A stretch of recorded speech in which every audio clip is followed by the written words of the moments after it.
Hey, hey, hey, beautiful people. Welcome to episode 4 of Vonza Unlocked. And I have something special for all of my tech people out there, especially the tech girlies. So I think that you're going to absolutely love this because today I am interviewing the fabulous, the fierce, one of my absolute faves, Dr. Faith Abraham. She is one of the founders of Vonza. So yeah, she's going to give you all the tea on how you can actually start building your own wealth in the realm of tech. So here we go. Let's bring her on. Hello, hello. Hello. So, Dr. Faith, I have known you for, a couple of years now. A couple of And years. yep, and like I said, you are absolutely one of my favorites. So, I'm excited Thank to interview you. you. And I'm pretty sure, and I know your story. So I know Mhm. that you had your practice. I'm actually not sure if you're still doing your practice or not, but you are definitely in the world of tech now. So tell all of the tech girlies out there, like, how did you make that transition? Like, what's the story from you having your practice and also adding the realm of tech onto it? Well, first of all, let me just say thank you for having me. One thing I love about you, and I always have, is like just interacting with you and just speaking to you. Like your energy is just so like you just have an abundance of energy and it just abundance of joy. I think that's behind that. And you are always like anytime we talk or I'm just catching up with you, like you're always seeking out to do and be everything you're meant to be. And I love surrounding myself with people like that. So you're just one of those people I'm just like, come on, Lanisha. I love it. Thank you so much. Yes, absolutely. But I will say, like, I feel like I know some people feel like, oh, counseling and coaching and then tech, it's a weird combination, but I don't think so. Like, I literally went from earning $9.25 an hour to establishing Bonza, which has been valued at multi-millions of dollars, doing that with my husband. But even in that, I realized that that transition I had to do a lot of coaching within my own self. I had to do a lot of healing within my own self. And so it to me, the bridge from counseling and coaching to tech has just been growth because we can really do anything when we work on our mindset, when we let go of whoever we've been all these years and grab a hold to who we're actually meant to become. And then, even in doing counseling and coaching, like if you want to have a strong, solid business, you have to have a good platform. You have to have systems in place. You have to have automation. I learned that very early. No automation makes you a very tired girl. And so it was like, okay, now's our chance to create what I needed as a coach, as a counselor. And it was like, okay, let's do it. So it was really just about solving a problem, which is what I'm all about. I'm the oldest of five. All I Okay. dealt with was problems. Let's solve this. Let's solve this. Let's solve this. So it made sense. Gotcha, gotcha. That is awesome. So, like, and I know people are like, well, she founded this whole tech company, but there's different ways that you can leverage technology to build wealth. And I Yeah. know that you have other things outside of just, having a tech company. So can you talk a little bit more about that for the not so tech savvy person? Yeah. So one of the things that I do have is my community, Women's Success Circle, and the community is really founded on faith and finances. Um, Personally, a lot of the people that I meet that are believers, they're people of faith, they love God, they're serving God.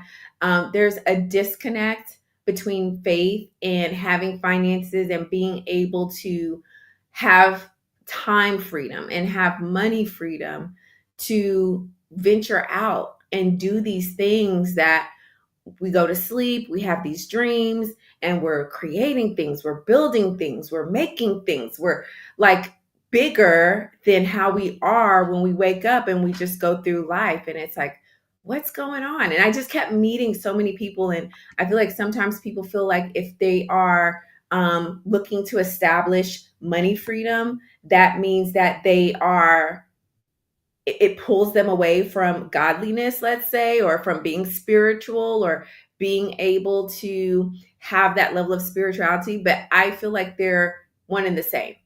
And I feel like the more connected you are to God, the more money freedom you should have, the more money should not be an issue for you. Because when it is, it slows you down because you're like, oh, I need to pay this. Oh, I need to do this. Oh, I need to do that. And that's time you could spend like praying for somebody else or helping somebody else reach their goals and giving out information to make somebody else's dream, happen. So with Women's Success Circle, as my community, the goal is for us as women who, by the way, it's only been about maybe 50 to 60 years that we've even been able to have credit cards. I don't know if people realize it. Forget about those things, like, because it seems like it's so long ago, but it's really not. It's not. It's like literally one generation, I would say. Yeah, ago. like your grandparents. Yeah, Really. yeah, exactly. And like women could not get credit cards. We couldn't get credit. We couldn't get loans. We couldn't get any of that stuff without having our husband, our father, or a brother sign off for us to have it. Which is insane to think about. Insane. We bring whole human beings into the world and we can't get a loan, get a credit card. Like, there's so much. And women intuitively and instinctively, we and statistics say that women who are investing now make very strategic and wise money decisions. But because we don't have access to the finances the same way that men do and have had for so long, we're still catching up. We're still building up that confidence. We're still looking to basically be validated in that arena because, again, one generation ago, we weren't and it wasn't there. So with the Success Circle and even just operating in the tech space, my goal is like for someone to look at me and say, well, if she can do it, I can do it. If she can figure it out and figure out how to position herself in that, so can I. It's just a matter of, do you have the knowledge? Are you willing? Can you go beyond who other people say you should be, what other people say you should stick to, being cute, sitting down, being seen, not heard? Are you willing to blow past that so that you can be all that you're supposed to be and conquer and dominate and just be that powerful woman that you were born to be? Because I just don't feel like we're meant to just sit down and be cute. No, absolutely not. We have voices too. Absolutely. So I'm going to be cute and I'm going to use my voice at the same time. I love it. I love it. So, like, I love all of that. And especially for, and I know we're going to have the people that say, well, she did it, but I'm in this position where I have no money. Like, literally my bank account is in the negative, or I have like $2 to my name and I have kids. I have all of these bills to pay for. Like, how, and again, I know your story. So what advice do you have for someone to be able to move past that so they can start to position themselves to start bringing in more income, especially when they're like, well, I don't even have any money right now to invest because I'm trying to figure out how I'm going to put a meal on the table for my kids over here. I know. And, that's a real thing. I always start at the root because I have this framework called T. It's thoughts. T is for thoughts, E is for emotion, A is for action. So the thoughts that you think determine the emotions that you feel, and then what you feel determines the actions you take or you don't take. So everything starts with the thought, and your thoughts come from your belief systems. Mm-hmm. Even if you don't have a lot of money, you know what you do have? You have the free nation of imagination. You can begin to imagine or see yourself with money, see yourself investing, see yourself, having people come to you and wanting your advice, see yourself in a different place than where you are tangibly. Because if you can do that, what happens is you start creating these new neurological pathways in your brain that open up the door for opportunities to come, people to come, wisdom to come. It just starts this whole whirlwind of the ability to change your life. But being able to change your life doesn't start with your bank account. It doesn't start with, having all these things that we feel like we have or we need. It really starts with our belief system.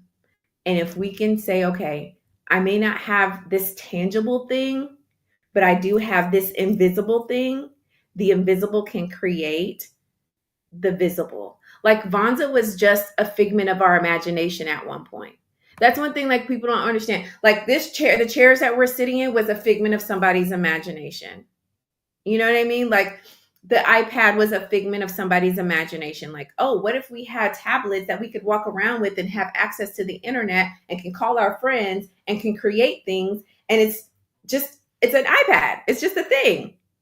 It was a figment of somebody's imagination. And then as the figment became more and more and more and more real, like I can take some paper and fold it up and start creating like a prototype. Then someone sees the prototype and like, that makes so much sense. I know a developer. I know this person. And then it. So it really, it's a belief system before anything. No one became a millionaire when they had the millions in their bank account. They became a millionaire on the inside first, and then the things and the processes and the growth that was needed now came, and they responded, and then the money came into their account. Yes. Yep. Absolutely. So it's not what we think it is. It's usually the invisible stuff. Yes. So while we're actually on the topic of Vonza, how can someone who is just starting out from scratch, like they have this idea, they really don't know how to monetize it, how can they leverage Vonza to help them be able to do that? So for me, I feel like it's really easy. When you have something that you can do or something that you have to realize that something that you do very easily, someone else is like, how did you do that? And so you're just going to take advantage of what it is that you have, what it is that's on you or in you, and then get the platform. And now you can record yourself. If you don't like to record yourself, you can start writing it out and just create a PDF file. Upload the PDF file and let people know, hey, you guys think that this is so hard, but it's not. And I'm going to show you how in this course. And when it's something that people really are like, a lot of people want to know how to do, it takes off. And then you can and people are like, oh, you're oversimplifying. I'm not oversimplifying it. Like that's literally how it goes. I remember like one of my first courses was self-healing, because people would come to me and they would pay me, and this is what I would show them to do, and they would get these results. And I was like, I only have 24 hours. Actually, I don't have 24 hours a day. I'm a mom, I'm a wife, I'm a business owner. I do not have 24 hours in a day because I have kids and I have a husband. So that just takes up a bunch of hours right there. I have this amount of hours every single day to work with my clients. I can't clone myself. I can't duplicate myself. I'm going to make a course. And this is something people always ask me about. So I just put the computer and I start recording. And this is the step-by-step on how to heal yourself, how to regulate your emotions, how to reprogram your mind. Then I use social media, which is still free, by the way, which is insane. I can't believe it's still free, right? And I said, hey, this is what I can do. These are the results you can get. This is what can happen in your life when you heal. And then people are like, yes. And so they're getting the course. And then I'm still working with my clients. And so I'm solving a problem for people that people would pay for. And now I'm getting paid for helping people to solve their problem.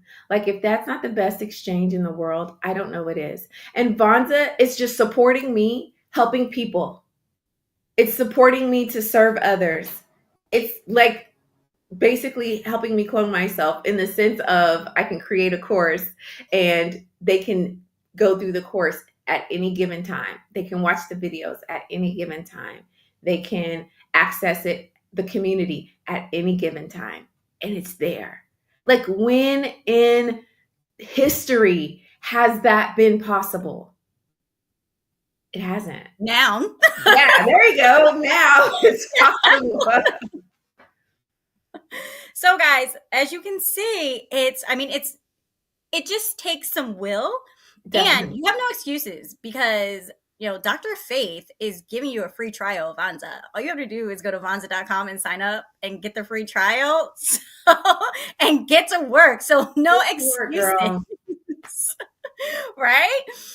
Okay, so I want to change topics really quickly. And I know that, I'm going to get some haters on, the digital marketer, the wannabe digital marketer haters are going to probably start being in the comments if they watch this. So there is now this trend for digital marketing, and I think there's a lot of confusion around that, and I see it all the time on my social media, and like, especially in these groups that I'm in, where people are like, I bought this, digital marketing course that I was able to resell, and I haven't made any sales. And I'm like, well, did you go through the course? Like, that's not what digital marketing is. So can you give some clarity around that? Absolutely. So what you're talking about is most aptly known as MRR, which is master resale rights. So it's like, if I create a course and then someone buys the course, they go through the course. You got to go through the course to learn it. Then they can implement what they learn, and then other people can buy from them, and they're going to be able to make money off of a course that they didn't create. They just learned from, which is honestly, to me, it's a really, really great strategy. Like, it's a great system in the sense of, you now have a piece of content that you didn't have to put together. Someone else did all that work, the editing, the recording, the strategy, the putting everything together, right? They did all of that. And then you get to resell it with little to no effort. Like, that just makes sense. The problem is when most times we go into things and we feel like, this is a get rich quick. I'm just going to take this. I'm going to just, leverage this out. But there is a process when it comes to marketing. Marketing is basically putting yourself in a position where people listen to what you have to say, where they feel like whatever it is you're encouraging them to do, to buy, to read, to whatever, to think, to behave, whatever, okay, it is going to be beneficial to them. So what happens a lot of times is when people get the program and they're just like, hey, buy this course, they don't realize that there's something in the background. There's a foundation that hasn't been laid. And that foundation is building yourself up to have that like, know, and trust factor, so that people will now say, you know what, I believe in this person. I like what she has to offer, and I don't feel like she's going to scam me or snub me. You know what I mean? And then they buy it, and then it keeps building that way. So a lot of times people like to skip steps. And when it comes to business, it's just not the thing that you want to do to skip steps. I think we feel like business should be like clocking into a job. You show up and you're going to get paid. And that's not business at all. Like, you have to, right? Like, if you really think about it, you go to work. If someone goes to a job, they clock in, they don't even have to necessarily work, and they still get paid. And we feel like life is like that. And it is not. And then we get upset when life won't pay us for doing nothing. It's like, no, babe, this is not how this works at all. Like, you have to put in that work. So that foundation is really, really key. And I tell a lot of people, like, the difference between people who are like successful when it comes to marketing or business in general is they took that time to build that like, know, and trust factor, and they found their audience. And now it's kind of like just a rhythmic thing that's happening, but people forget about those time and effort of laying that foundation. Yes, yes, yes. So you guys got that, right? Digital marketing is not just selling a course. Digital, like the course part, the MMR is just a part that Yeah. is relatively new, that is Yeah. now falling underneath the realm of digital marketing. You actually have to put in the work, guys. It's not like a magic button that you press just because, or like this magical thing that's going to happen simply because you bought a course and you started posting about it on your social Exactly. media. That's not how that works at Exactly. all whatsoever. So for all of the people out there that have an interest in tech, like give me like 3 things that you would recommend skill wise that you should definitely make sure that you have if you're trying to, test these waters for Yes, yourself. test the tech waters. And let me tell you, the tech waters are infested with sharks, okay? First and foremost, people skills are so underrated. As much as I love social media, I feel like people forget that we're still people behind the tech, like behind the keyboard. And so you have to have people skills to, learn how to do things you don't know how to do, coding, developing, finding people who have a different skill set than what you have, and then having a vision to come together and bring those skills together. People, it's a big deal. Okay? Number two, you got to have some money. I know people don't like it when you say, "Oh, it takes money to make money."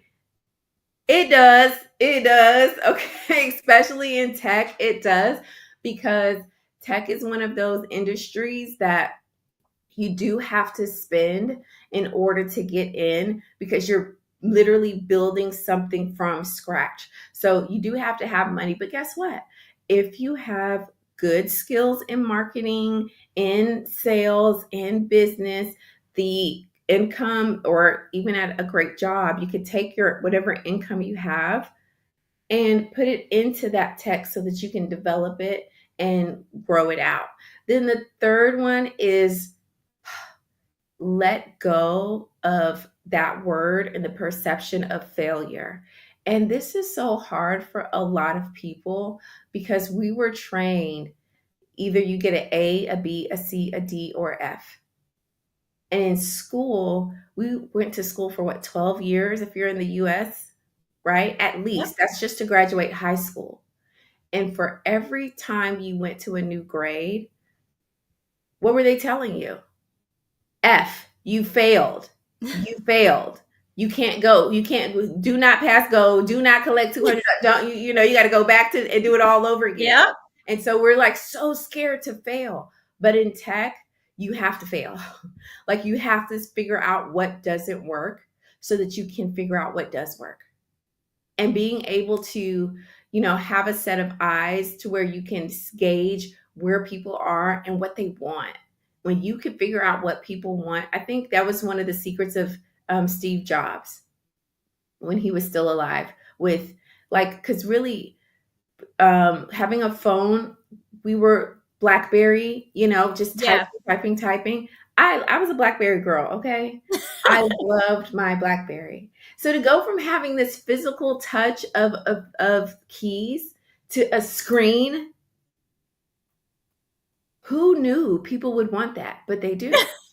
Who knew we would want laptops so we can move around and use our computer? Who knew we would want iPad? Like, if y'all can't tell, I am an Apple head. I love Apple. Me too. Me too. Yes, I am apostolic. Okay, come to the Apple side. It's great here, but it's really because he was such a visionary. And when you read his bio, you see like he was willing to look stupid, to fail, to things not go his way. If you can do that and you can master like just getting over your ego and just keep building, keep trying, keep working things, keep paying attention to what the people are saying and implementing that, you can go so far. So far. Yes, I That love was it. my And 4. if my friends are watching this, they will tell you that it took me forever to upgrade my phone because I was like, I don't want to text on this screen. Like, I need a keyboard. Yeah, And they were like, if you don't get a new phone, huh? it feels so good. Yeah. Think about going from a typewriter to a computer. Honestly, I still love the typewriter. It feels good. It feels so good. But yeah, now I have one more question before we get into playing our little game here on Vonza Unlocked. Oh.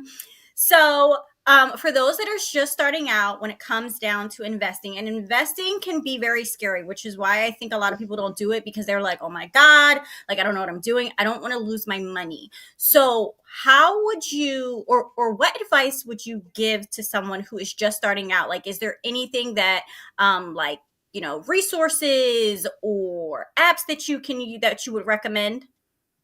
Yeah, so the biggest thing is definitely just getting out there. There are like communities, like Facebook groups that just focus on tech. So get in those groups because those conversations, you'll see people who are talking about learning, Python and learning UI and, just developers and things of that nature.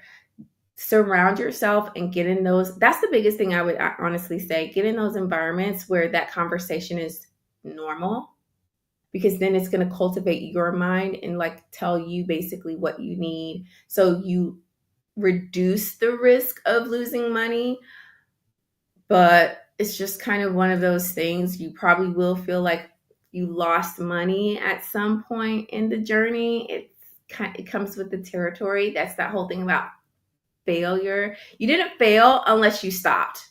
That's Yeah. my motto.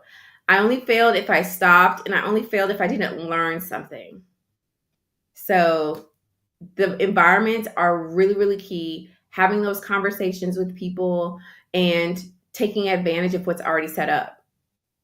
Awesome, awesome, awesome. I love it. She is spilling like all the tea, guys, and I hope that you're taking notes and make sure whatever your platform you're, watching this on, save this for later so you can come back and rewatch it and tag your BFF so they can get this knowledge too. All right, so we are now going to play two truths and one lie here on Vonza Unlocked. So, all right, so guys, Vonza Insiders, you have to comment and say what you think is the lie, not what's true. You have to comment and say what you think is the lie. So, Dr. Faith, are you ready? I'm ready. All right, so let's hear. What are your two truths and a lie? You got to mix it up. So. Yeah, I think even as you were talking, I was like, okay, let's see. So I just say 3 things, right? And then everyone has to just guess. Yes, correct. Okay. So, first of all, I'm like, oh my gosh, what should I say? Okay, here we go. I told that one already. Okay. I am okay. So I am Nigerian. I hate sweets. Like I hate sweets. And I was born in the 70s. Okay. All right, guys. You got it. You heard the two truths and the lie. And your job is to comment below what you think is the lie. And one more time, give it up for Dr. Faith. And where can people find you so they can connect and, follow you on all the social media platforms? Yes, I love social media. So I'm definitely on Facebook. And you can find me at Faith Abraham on Facebook and then on Instagram at Dr. Faith. All right, wonderful. So, guys, thanks for tuning in, especially if you made it all the way to the end of episode 4 of Vonza Unlocked. Yes. And I will see you guys next week, same time, same day, always Wednesdays at noon Eastern Standard Time. Bye.